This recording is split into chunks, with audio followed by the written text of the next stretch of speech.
Hey everyone, Brandon Cole here from Sagacity, and we're talking about a company today that just recently went trading on the TSX called Hemp Fusion. Now, before we get into all these different questions that we have, I know investors are very curious about at this moment. I want you to see this page. You're going to see scrolling right now. It's a feature page that we've created. Go to that URL. It's got a lot of information like the company overview, who's running the company, management, the various different milestones that they've achieved. There's a lot of information there that we think is very important when investing in a company.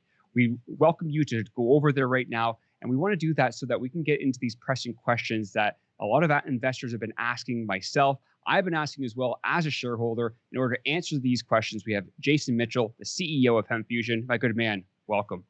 Oh, thank you so much for having me. Absolutely. Well, just like I said, we're going to jump right into it. Let's talk about a news release that recently came out. You are now USDA certified organic for your tinctures for CBD. Can you explain what this means for your investors and what it means for your company as well?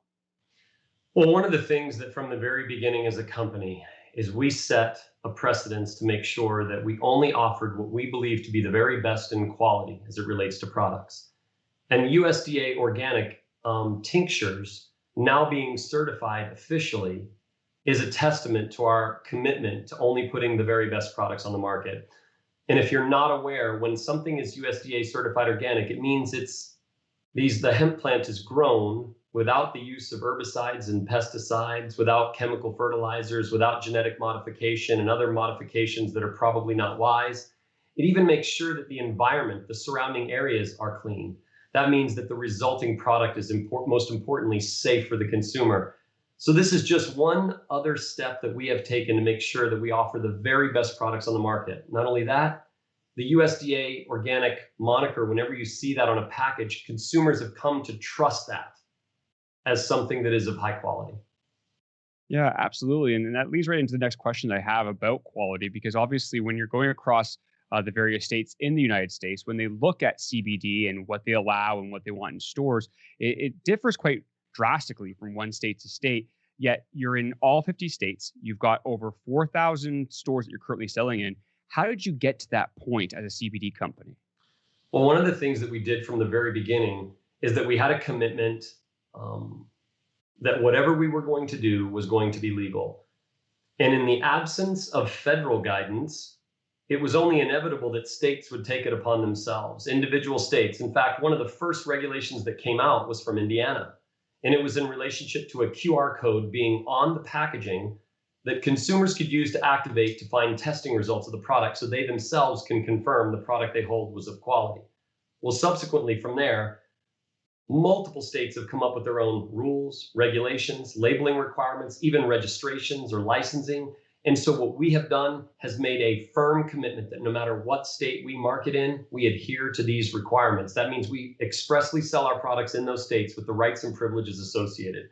And we have committed ourselves to doing it. This makes sure that the end consumer gets a product they know, one that has been validated and they can trust. Absolutely. And I appreciate that. There's a lot of CBD companies and especially gray market companies that a lot of people are talking about, whether it's the quality, whether it's what they're putting into it. It's really important to understand you do have a high quality company. I believe that's how you've been able to expand just like you have thus far. But continuing with that and on expansion, you recently just went into Europe via Ireland. Can you explain what that means to your expansion plan as a company? And where else are you currently eyeing for expansion? I know Canadian investors want me to ask, are you coming to Canada as well? Right. Well, while we can't give too much guidance other than what we've already revealed in the prospectus, what's important to know is that our step into Europe, which we are actively doing right at this moment, in fact, orders are shipping this week, which is really exciting for us. Ireland was strategic.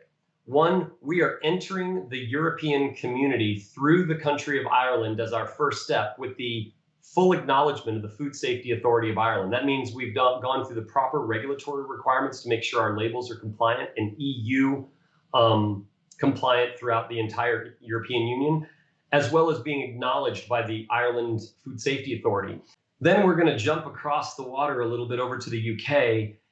And in order to have a product that contains CBD in the UK, they've made it a rule that by the end of March, you have to have submitted your novel food ingredient submission. And we are already well prepared and on our way to make sure that we meet that deadline as well, because the UK market within the European community is considered the largest for CBD, and second to that is Germany. So we're just really excited to be making these initial steps. But what's so important to know is that we have made a commitment in the very beginning was to do everything right, even if it meant that we couldn't do it right away. And so patience, registration, and regulations, we are entering these countries proper and respectful. And we know that that'll actually give us a lot of leverage with key retailers and within e-commerce in these particular countries to expand in a way that I think they'll be proud, and so can we. Yeah, absolutely. And with all this expansion, obviously distribution is a big part of that. And there's a point I wanted to bring up really quickly because a lot of THC companies throughout the United States, they have to, whether it's cultivation, extraction, distribution, everything has to be housed in that state in which they're selling. It for yourself though, across 50 states, you do not have that barrier. Do you believe that gives you an ability to grow economies of scale within your company? And that could that be a competitive advantage for you for increasing sales over the course of this year and, of course, the years to come? Having a centralized distribution center offers a great number of advantages. Strategic relationships with both UPS and FedEx, allowing one, even just 2 day shipping in the entire United States. And that is such a key and pivotal thing. And with the passing of the 2018 Farm Bill, taking and removing hemp from the Controlled Substances Act, and that the USDA now has a farming program for hemp in the United States, it allows us for an opportunity not to have to worry about crossing borders. And it does allow a strategic advantage. In our distribution facility, we have expanded its breadth on how we're doing things in Kansas. And so we're just excited about that expansion. And what we love about that is that we don't have to be concerned about having specific distribution in each and every state. And that's the unique difference between, let's say, cannabis and hemp-derived CBD. Absolutely. And to continue to go on, this is we're talking about hemp, we're talking about CBD, we just talked about THC. Just how we had cannabis and when it went legal throughout Canada and it's going throughout America as well, we had cannabis 2.0. Well, I believe we're also currently having that with CBD. We had CBD come out in tinctures and pills and oils and things like that. But now we're looking at CBD 2.0, where we're having more and more ingestible products. We're having this adoption by these large FDM chains and supermarkets with more products. Do you think there's a reason, though, why we haven't heard anything from the FDA on this as of today? And why you put such a focus on USDA Organic Certification, all the regulations that you abide by? Do you believe that you've positioned yourself well for when these regulations are laid out by the FDA to take advantage of them as a company? Absolutely.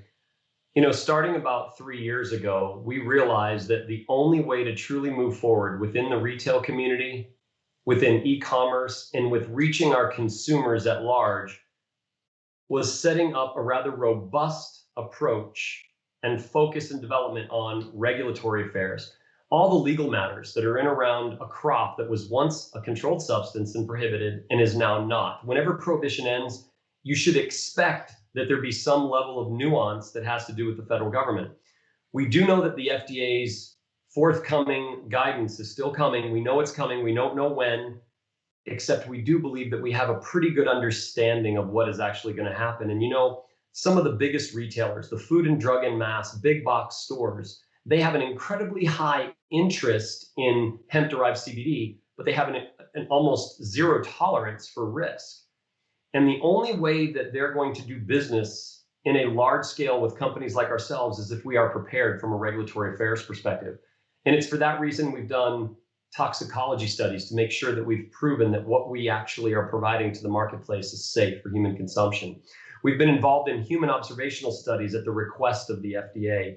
We're doing things above and beyond that are not yet verbally required or even in writing required, but that we know are necessary in order to move this industry forward in what affectionately we are liking to consider it CBD 2.0. Whereas it originally started with just whoever could get on the shelf, fine, to a place where we're becoming evolved, more sophisticated, and the largest retailers are the ones that are the most concerned about what this market looks like in the future. And we are extremely prepared, not only with the products we're offering, not only with the team we've developed, but more importantly, with all the regulatory support materials that we've already done that take an amazing amount of time to put together and an even more amazing amount of money.